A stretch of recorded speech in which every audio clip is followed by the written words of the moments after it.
Hello everybody. This is an illustration of my final project of the wireless communication class. The topic is of study and simulation of ofdm system with Python libraries. To get started, let's talk about the basic of the ofdm. So it's short for the signal frequency division complexity. What does this mean? So let's first look at why do we need those kind of technology. So in the previous technology that we use to send in signals and also listen to the signal, we have technology like CDMA or others. In those technology, we send in the signal in with like this binary data format, and we listen to them. We listen to them in a like much higher frequency, because we have those.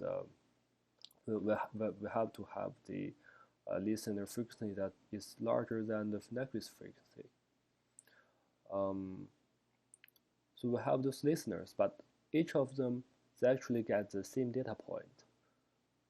Like for the TH, or the listener of TH get the same data point. There's no difference, but there's many listeners. So there's an efficient use of the bandwidth because we use more than we need. So what can we improve that kind of situation? We want to create a symbol to carry more information, and they carry more information in each symbol. It's not like those technology before. We want to create a very complex signal, and each point stores information. So in this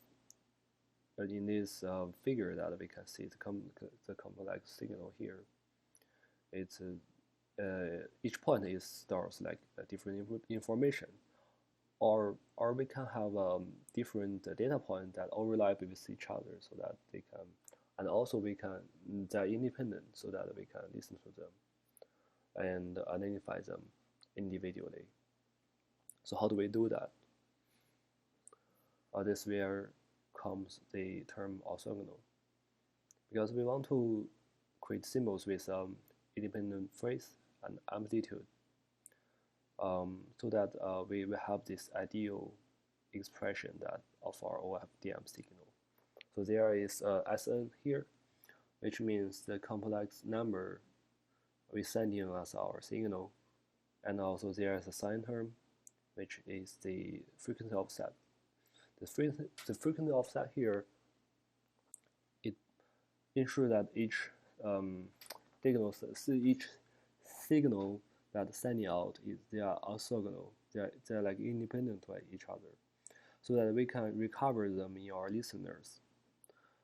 So remind our mathematical knowledge that the only thing that we got that have that kind of maybe not only thing, but the most often the technology that used most often in our digital signal process that can solve that kind of problem is the inverse fast Fourier transfer. So why do we say that?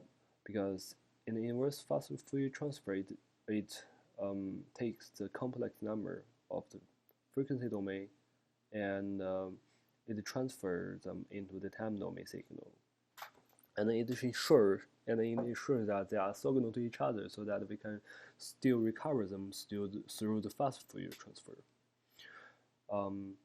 So it's a two-way transmission, because we often see the fast Fourier as a way to convert data, but actually inverse fast Fourier transfer is also a way to convert data into useful format.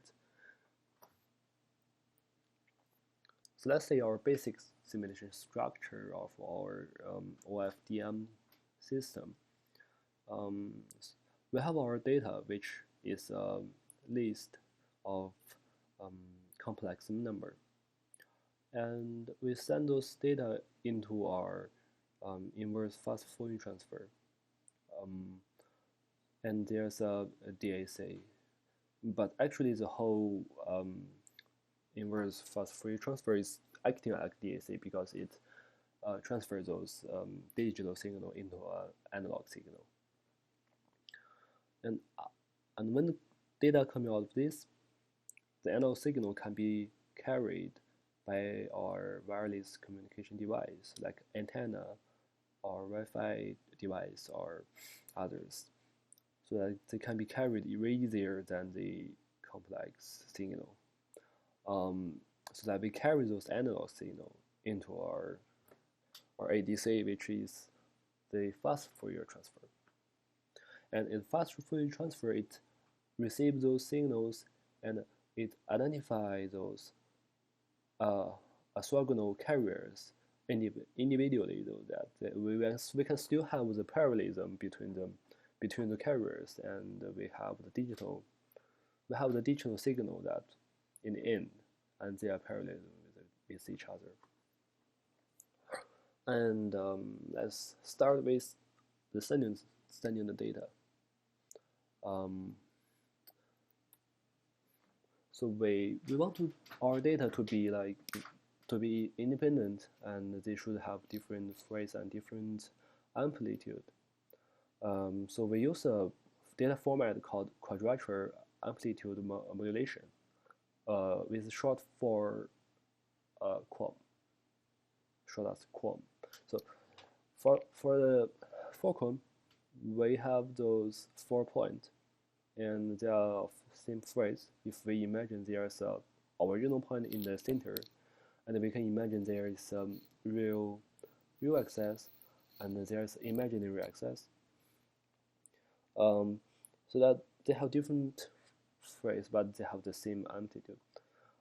However, on the right here, we have our 256 QAM, and they have many points here, many carriers here. We also imagine that there is an original point in the center, and there is imaginary part, and there's a real part, so that they have different phase and also different amplitude. So that's why we can use that technologies. Here, let me do a small demonstration. Let's look at the most basic, maybe not the most basic, but a really basic situation here, which is the 4 QAM. We have those 4 complex numbers, and we multiply them to this term, so that we can have 4 complex number which they have different phase and different and the same amplitude, and we generate them randomly. So let's point out. So this is the 4 code, and the 16 QAM. In 16 QAM, we have data like carriers of different phase, but the same amplitude. But the different amplitude, also different amplitude. Sorry, a different amplitude, and because we have the n here equals to 1024, those many carriers, and we generate them randomly, so that we can cover all those data points. And then we have our 256.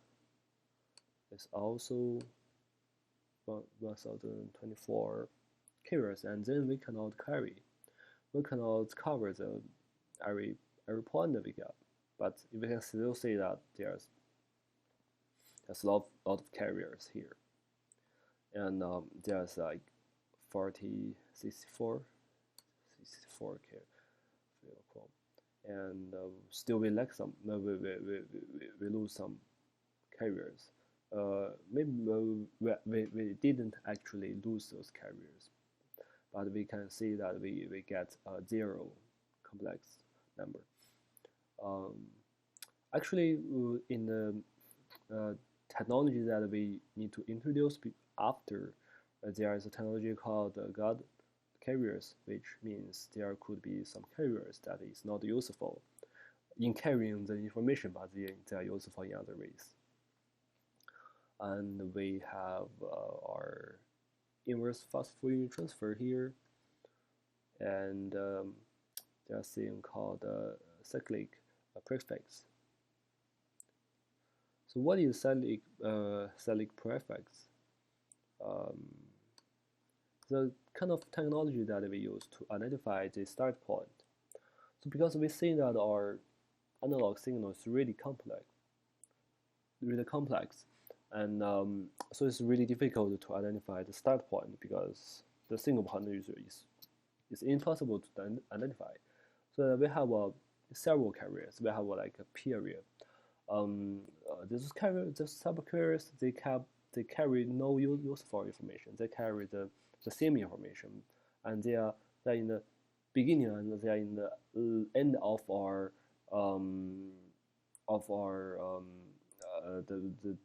one batch of data, so that if as long as we can identify those carriers, and after we receive our data, we just cut them, and we get the information in between that, so that we can have a full iteration of our data. So here we have those the prefix. The prefix is like here, yeah. The prefix is like we didn't like actually use unique carriers, but we see that the carriers before this length, before this number, they're useful, and carriers after this is God carriers. It's like a prefix. So that it's just a trick we use to simulate those kind of scenario. And here we have here we discard our prefix, and we only take the prefix in the first several lengths, so they are useful one, and we discard our prefix. So the signal after we go to the fast Fourier transfer, and we get those estimator. We got the estimator of our carriers. So because they are like 16 QAM, and we have 1024 carriers, so that it's really efficient. It really is sufficient. It's really just sufficient to estimate our data.